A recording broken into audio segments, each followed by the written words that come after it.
ઘણા કહેતા હોય ને કે પેટ્રોલ ડીઝલના ભાવ વધ્યા, આમાં ગાડી કાઢવી કેમ? પણ તો એસટીમાં જાઓ, સલામત સવારી એસટી અમારી, કોણ ના પાડે છે? મંડો ફેંકવા જૂની વાતું. જૂની અને ગઈકાલની વાતો કરવી કોઈને ગમતી નથી. બધાને નવા અને તાજા સમાચારમાં જ રસ છે. બધાને બધું જાણી લેવું છે.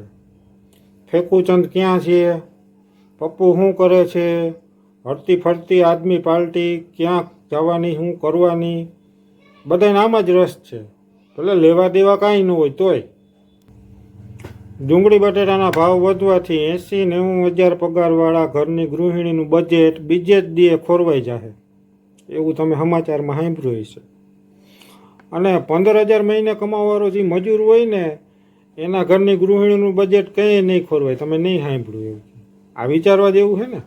ઘરની 4 વ્હીલ ક્યારે હોય કે જ્યારે તમે સક્ષમ હો. 8-10 લાખની ગાડી તમે લીધી હોય તો પેટ્રોલ ડીઝલ ભરાવાનું પહોંચાણ તો હોવું જ જોઈએ. અને પેટ્રોલ ડીઝલમાં 2-4 રૂપિયા વધે અને જો તમને ના પહોંચાતું હોય તો ગાડી લેવાનો તમને હક જ નથી.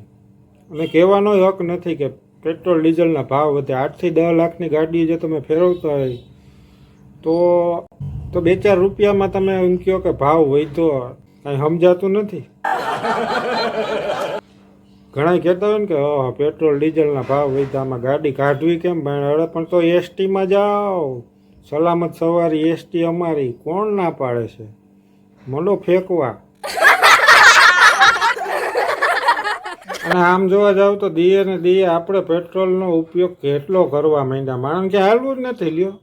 ગમે ત્યાં જવું હોય, મૂતરવા જવું હોય તો અટાણે ગાડીને કિક મારીને હાલતા. કાંઈક તો આ ભાવ વધારવા મૂતરવા વરાય વધાર્યો. સામું દેખાતું હોય મૂતરની તો રોડ ક્રોસ કરવું હોય તો ગાડી લઈને કરવું, હાલીને નથી જાવ લ્યો.